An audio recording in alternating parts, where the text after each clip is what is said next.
안녕하세요. 모퉁이 북카페입니다. 오늘은 아일랜드 출신의 도리언 그레이 초상의 작가 오스카 와일드에 대한 영상을 준비하였습니다. 도리언 그레이의 초상, 저에게는 상당히 충격적인 작품이었는데요. 그의 대표작만큼이나 드라마틱했던 오스카 와일드의 일생과 그의 작품 세계를 이 영상을 통해 살펴보세요. 구독과 좋아요는 영상 제작에 큰 힘이 됩니다.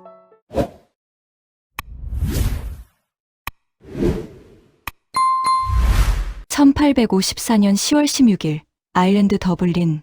빅토리아 시대가 한창이던 이 시기에 한 아이가 태어났습니다. 그는 훗날 세기 말의 천재이자 가장 화려하게 추락한 작가로 불리게 될 인물 오스카 와일드였습니다. 그는 태어나는 순간부터 평범한 삶과는 거리가 멀었습니다. 아버지 윌리엄 와일드는 당대 아일랜드에서 손꼽히는 의사로 특히 안과와 이비인후과 분야에서 명성이 높았고 영국 왕실로부터 기사 자리까지 받은 인물이었습니다. 또한 고고학과 민속학 연구에도 깊이 관여한 학자였습니다. 그는 아일랜드 전역을 여행하며 수집한 전설과 민담을 책으로 편찬하기도 하였습니다. 어머니 제인 프란체스카 와일드 역시 스페란자라는 필명으로 활동한 시인이자 정치적 저술가로서 아일랜드 민족주의 운동과 깊이 연관되어 있었고 영국 지배에 저항하는 글을 발표하기도 했습니다. 당시 여성으로서는 드물게 공개적으로 정치적 목소리를 낸 지식인이었습니다. 이 두 사람의 집은 더블린의 지식인과 예술가들이 모여 토론하고 문학을 논하는 살롱 같은 공간이 되었습니다. 시인, 정치가, 학자, 음악가들이 밤늦게까지 대화를 나누었고 어린 와일드는 이 모든 것을 옆에서 들으며 자랐습니다. 그는 세 남매 중 둘째였습니다. 형 윌리엄 주니어는 훗날 기자가 되었으나 여동생 이솔라는 10살이 되기도 전에 병으로 세상을 떠났습니다. 여동생을 매우 사랑했던 와일드는 이 사건 이후 오랫동안 깊은 슬픔에 잠겼다고 전해지는데 일부 연구자들은 그의 작품에 나타나는 죽음과 상실의 감정이 이 경험과 관련 있을 거라고도 봅니다. 어린 시절의 와일드는 이미 놀라울 정도로 영리했는데 특히 기억력이 뛰어나 고전 문학 구절을 암송하는 데 능했다고 합니다. 상류층 가정에 속했던 그는 어린 시절 가정교사로부터 라틴어와 그리스어를 배웠습니다. 이후 그는 아일랜드 북부에 위치한 엄격한 기숙학교, 포토라 왕립학교에 입학하며 여기서 고전학, 특히 그리스 문학에 뛰어난 재능을 보였습니다. 그는 유머 감각이 뛰어나고 때로는 엉뚱하며 동시에 자신이 특별한 존재라는 인식을 갖고 있었는데 학교 친구들은 그를 재치 있는 이야기꾼으로 기억했습니다. 1871년 그는 더블린의 트리니티 칼리지에 진학했습니다. 이곳은 아일랜드 최고의 대학이었습니다. 여기서 그는 고전학을 전공했고 뛰어난 성적으로 장학금을 받았습니다. 특히 그리스 문학 연구에서 두각을 나타냈는데 문학뿐만 아니라 고대 그리스의 미학과 철학에 깊이 빠져들었습니다. 이 시기 그의 정신 세계를 형성한 것은 고대 그리스였습니다. 아름다움, 조화, 인간의 육체와 정신에 대한 찬미, 이 모든 요소가 훗날 그의 유미주의 사상의 토대가 되었습니다. 트리니티에서 그는 이미 특이한 학생으로 알려졌습니다. 말솜씨가 뛰어나 토론에서 항상 주목받았고 풍자와 재치를 섞은 발언으로 교수들까지 웃게 만들었습니다. 1874년 그는 장학생으로 영국 옥스퍼드 대학 매들린 칼리지에 진학했습니다. 이 선택은 그의 인생을 완전히 바꾸는 계기가 되었습니다.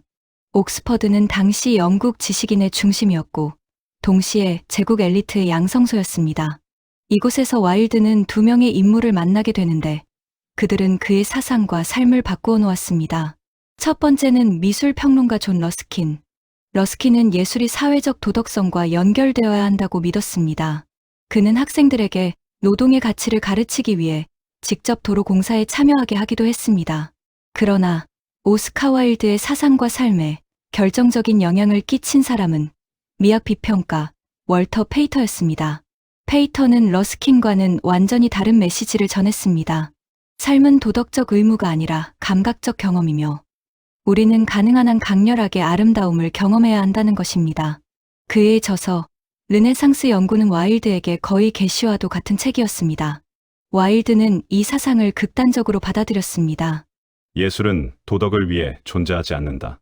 아름다움 자체가 목적이다. 훗날 그가 도리언 그레이의 서문에 쓴 예술은 완전히 쓸모없기 때문에 위대하다는 생각은 바로 이 시기에 형성된 것입니다. 그는 점점 외모와 생활 방식에서도 변화를 보이기 시작했습니다. 이로 인해 제국의 주류 문화권으로 들어간 아일랜드 출신의 총명한 청년은 옥스퍼드에서 평범한 학생이 아닌 일종의 스타가 되었습니다. 그는 긴 머리를 기르고 화려한 옷을 입었으며 방을 예술 작품과 장식품으로 가득 채웠습니다. 해바라기를 들고 다니는 모습이 목격되었다는 기록도 있습니다. 그는 삶 자체를 예술 작품처럼 만들고 싶어 했습니다. 그는 단순히 옷을 입은 것이 아니라 자신을 하나의 예술 작품으로 연출했습니다. 당시 영국 사회에서는 매우 파격적인 모습이었습니다. 1878년 그는 장편시 라벤나로 옥스퍼드 최고 권위의 문학상인 뉴디게이트상을 수상했고 이는 그의 문학적 재능이 공식적으로 인정된 사건이었습니다. 졸업 후 그는 런던으로 향했습니다. 그리고 곧 런던 사교계는 이 낯선 아일랜드 청년에게 매혹되었습니다. 당시 영국은 빅토리아 여왕 시대의 절정기였습니다. 도덕과 체면, 절제가 강조되는 사회였고 와일드는 그 모든 규범을 우아하게 비틀었습니다. 그는 예술과 미에 대한 강연을 시작했고 곧 언론의 주목을 받는 인물이 되었습니다. 1882년 그는 미국과 캐나다 순회 강연을 떠났습니다. 주제는 장식 예술과 미의 철학. 미국에서 그는 엄청난 관심을 받았습니다. 강연장은 항상 가득 찼고 신문은 그의 옷차림과 말투까지 상세히 보도했습니다. 그는 학자라기보다 하나의 공연 예술가였습니다. 명성은 있었지만 안정된 수입은 부족했던 그는 1884년 부유한 집안의 여성 콘스턴스 로이드와 결혼했습니다. 콘스턴스는 지적이고 독립적인 여성이었으며 여성 교육과 사회 문제에도 관심이 많았습니다. 두 사람은 아들 둘을 낳았으며 겉으로 보기에는 안정된 중산층 가정을 이루었습니다. 1880년대 후반 그는 비평가와 저술가로 명성을 쌓습니다. 잡지에 글을 쓰고 동화와 에세이를 발표했습니다. 특히 행복한 왕자는 어린이를 위한 작품이지만 깊은 사회적 메시지를 담고 있습니다. 그리고 1890년 그의 인생을 영원히 바꿀 작품이 세상에 등장합니다. 젊고 아름다운 한 남자가 영원한 젊음을 얻는 대신 그의 영혼은 그림 속에서 타락해가는 이야기, 바로 도리언 그레이의 초상입니다. 이 작품은 그를 세계적인 작가로 만들었고 동시에 파멸의 씨앗을 심었습니다. 이 작품으로 그는 이제 단순히 사교계 스타가 아니라 시대의 논쟁적 인물이 되었습니다. 이 소설은 처음에는 잡지의 연재 형식으로 발표되었습니다. 그러나 출간되자마자 평론가들은 격렬하게 비난했습니다. 퇴폐적이다. 도덕적으로 타락했다. 위험한 책이다. 빅토리아 시대의 엄격한 도덕 기준에서 이 작품은 거의 도발에 가까웠습니다. 그러나 와일드는 물러서지 않고 오히려 작품의 서문에 짧은 선언문을 덧붙였습니다. 이 서문은 훗날 유미주의를 대표하는 문장으로 평가됩니다. 예술은 도덕과 무관하며 아름다움 자체가 존재 이유라는 주장. 그는 이렇게 말합니다. 도덕적인 책과 비도덕적인 책은 없다. 잘 쓰인 책과 잘못 쓰인 책이 있을 뿐이다. 이 문장은 단순한 변명이 아니라 그의 예술 철학 그 자체였습니다. 젊고 아름다운 귀족 청년 도리언 그레이. 그의 초상화를 그린 화가 바질 호러드는 그의 아름다움에 매혹됩니다. 그리고 또 다른 인물, 냉소적이고 쾌락주의적인 귀족 헨리 워튼경은 도리언에게 위험한 사상을 심어줍니다. 젊음과 아름다움이야말로 인생에서 가장 중요한 가치라는 생각. 어느 날 도리언은 초상화를 보며 이렇게 말합니다. 자신 대신 그림이 늙어간다면 얼마나 좋을까 하고, 그리고 그 소원이 이루어집니다. 도리언은 영원히 젊은 모습을 유지하지만 그의 죄와 타락은 그림 속 얼굴에 나타납니다. 그는 쾌락과 욕망을 따라 살아가며 타인의 삶을 파괴하고 결국 살인까지 저지릅니다.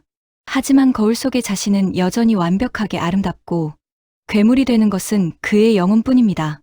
이 설정은 빅토리아 시대가 숨기고 싶어 했던 욕망과 위선을 적나라하게 드러내는 장치였습니다. 문학 연구자들은 종종 이 작품을 이중성의 소설이라고 부릅니다. 겉과 속, 아름다움과 타락, 사회적 가면과 숨겨진 자아, 이 모든 것이 한 인물 안에서 충돌합니다. 특히 중요한 것은 헨리 워튼경의 역할입니다. 그는 작품 속에서 거의 악마와 같은 존재입니다. 직접 범죄를 저지르지 않지만 사상으로 도리언을 타락시킵니다. 그가 반복하는 메시지는 단 하나. 쾌락을 두려워하지 말라. 욕망을 억누르는 것이야말로 인생의 비극이다. 많은 평론가들은 이 인물이 와일드 자신의 일부를 반영한다고 봅니다. 반대로 화가 바질은 예술과 도덕을 믿는 인물이지만 결국 도리언에게 살해당하고 맙니다. 이 장면은 매우 상징적입니다. 도리언이 죽이는 것은 단순한 인간이 아니라 자신을 사랑했던 순수한 시선, 그리고 도덕적 자아였습니다. 작품은 점점 어두워지고 도리언은 약물과 향락에 빠집니다. 사교계에서는 소문이 퍼지지만 아무도 증명할 수 없습니다. 그의 얼굴이 여전히 천사처럼 아름답기 때문입니다. 이 설정은 빅토리아 사회의 위선을 정확히 겨누고 있습니다. 겉모습만 유지된다면 그 사람의 내면은 아무도 문제 삼지 않는다는 것. 결국 도리언은 초상화를 파괴하려고 칼을 꽂습니다. 그러나 다음날 하인들이 발견한 것은 늙고 추악하게 변한 남자의 시체였습니다. 그리고 벽에는 젊고 아름다운 도리언의 모습이 그대로 남아있는 그림. 그는 자신의 영혼을 파괴하려다 자신을 파괴한 것입니다. 이 결말은 도덕적 심판이라기보다 자기 파괴의 필연성, 즉 피할 수 없는 결과를 보여줍니다. 흥미로운 점은 이 작품이 와일드 개인의 삶과 놀랍도록 닮아 있다는 것입니다. 젊음과 아름다움에 대한 숭배, 쾌락과 사교계의 화려함, 그리고 숨겨진 위험. 일부 학자들은 도리언을 와일드의 분신으로, 헨리를 그의 유혹하는 사상으로, 바질을 그의 양심으로 해석하기도 합니다. 하지만 와일드는 이러한 해석을 단호히 거부했습니다. 그에게 예술은 고백이 아니라 창조였습니다. 그럼에도 불구하고 이 작품은 훗날 그의 재판에서 불리한 증거로 인용됩니다. 검찰은 소설 속의 동성애적 뉘앙스와 쾌락주의를 문제 삼으며 작가의 도덕성을 의심했습니다. 결국 도리언 그레이의 초상은 그를 유명하게 만들었을 뿐 아니라 파멸로 향하는 길 위에 올려놓았습니다. 그러나 아이러니하게도 이 시기는 그의 문학적 전성기이기도 했습니다. 1890년대 초 그는 연극 작가로서 엄청난 성공을 거두었습니다. 상류 사회의 위선을 날카롭게 풍자한 희곡들은 런던 극장을 가득 채웠습니다. 특히 진지함의 중요성은 오늘날까지 영어 희극의 걸작으로 평가됩니다. 재치 있는 대사, 완벽한 구조, 그리고 인간의 허영을 비우는 유머. 그는 단순한 작가가 아니라 당대 최고의 스타였습니다. 그러나 한 젊은 귀족과의 만남이 그의 모든 것을 바꾸게 됩니다. 그리고 이 만남은 문학사에서 가장 유명한 스캔들 중 하나로 이어집니다. 1891년 40에 가까운 나이의 오스카 와일드는 한 젊은 귀족 청년을 만났습니다. 그의 이름은 알프레드 더글러스. 아름다운 외모와 충동적인 성격, 그리고 시인이었던 그는 와일드에게 강렬한 매혹의 대상이 되었습니다. 두 사람은 곧 격정적인 관계에 빠져들었습니다. 그러나 이 관계는 단순한 연애가 아니라 당시 영국 사회에서 치명적인 위험을 내포하고 있었습니다. 19세기 말 영국에서는 남성 간 성관계가 범죄였습니다. 1885년 형법 개정으로 도입된 그로스 인디센시 조항은 동성 간 관계를 처벌할 수 있게 했습니다. 문제는 더글러스의 아버지였는데 그는 권투 규칙을 만든 인물로 유명한 퀸즈베리 후작이었습니다. 후작은 아들의 관계를 알고 격분했고 와일드를 공개적으로 공격하기 시작합니다. 1895년 그는 런던의 한 클럽에 오스카 와일드, 소돔주의자라고 적힌 명함을 남겼는데 이는 사실상 공개적인 범죄 고발과 같았습니다. 친구들은 와일드에게 무시하라고 조언했지만 그는 명예를 지키기 위해 후작을 명예훼손으로 고소했습니다. 그러나 이 결정은 그의 인생에서 가장 치명적인 선택이 되었습니다. 재판이 시작되자 상황은 급격히 역전되어 후작 측 변호사는 와일드의 사생활을 조사했고 그가 하층 계급 남성들과 관계를 맺었다는 증언을 확보했습니다. 또한 도리언 그레이의 초상까지 증거로 제시하며 그의 도덕성을 공격했습니다. 와일드는 재치 있는 답변으로 법정을 웃게 만들었지만 점점 궁지에 몰렸습니다. 결국 그는 고소를 취하했지만 검찰은 그를 체포하고 외설행위 혐의로 기소했습니다. 많은 친구들이 그에게 프랑스로 도피하라고 권했습니다. 기차표까지 준비되어 있었지만 그는 떠나지 않았습니다. 자신의 명성과 사회적 지위가 그를 보호해 줄 것이라고 믿었기 때문이었습니다. 1895년 5월, 그는 2년 중노동형의 유죄 판결을 받았습니다. 그는 레딩 감옥에 수감되었고 하루 종일 고된 노동을 해야 했습니다. 감옥 생활은 잔혹했습니다. 대화는 금지되었고 독서도 제한되었습니다. 한때 런던 사교계의 중심이었던 남자는 이제 이름 대신 번호로 불렸습니다. 그는 건강을 크게 잃었고 정신적으로도 깊이 무너졌습니다. 그러나 이 시기 그는 중요한 글을 남깁니다. 긴 편지 형식의 고백, 옥중기. 이 글에서 그는 더글러스에 대한 사랑과 원망, 자신의 오만함, 고통, 그리고 인간 존재에 대한 성찰을 기록했습니다. 이전의 화려한 문체 대신 깊고 고통스러운 목소리가 담겨 있었습니다. 1897년, 그는 출소했지만 영국으로 돌아갈 수 없었습니다. 사회는 그를 완전히 배척했습니다. 아내 콘스턴스는 아이들과 함께 유럽으로 떠나며 성을 바꾸어 와일드와의 관계를 숨겼습니다. 오스카 와일드는 프랑스로 건너가 세바스찬 멜모스라는 가명으로 살기 시작합니다. 그러나 명성도, 돈도, 친구도 거의 남아있지 않았습니다. 호텔을 전전하며 빚에 시달렸습니다. 그의 마지막 주요 작품은 감옥 경험을 바탕으로 한 시, 레딩 감옥의 노래였습니다. 이 작품은 인간의 고통과 처벌, 그리고 사회의 잔혹함을 강렬하게 묘사합니다. 한때 아름다움과 쾌락을 찬미하던 작가는 이제 고통과 연민을 노래하고 있었습니다. 1900년, 그는 파리의 허름한 호텔방에서 뇌수막염으로 쓰러졌습니다. 재정 상태는 비참했고 곁에는 소수의 친구만 남아 있었습니다. 11월 30일, 그는 46세의 나이로 세상을 떠났습니다. 한때 영국에서 가장 유명한 작가였던 남자의 최후였습니다. 그의 삶은 놀라울 정도로 도리언 그레이의 초상과 닮아 있었습니다. 화려한 젊음, 사회적 성공, 숨겨진 위험, 그리고 갑작스러운 추락. 그러나 그의 작품은 사라지지 않았습니다. 오히려 시간이 흐르면서 그는 빅토리아 시대의 위선을 폭로한 선구자로 재평가되고 있습니다. 오늘날 그는 단순한 비극적 인물이 아니라 개인의 자유와 예술의 자율성을 상징하는 작가로 기억되고 있습니다.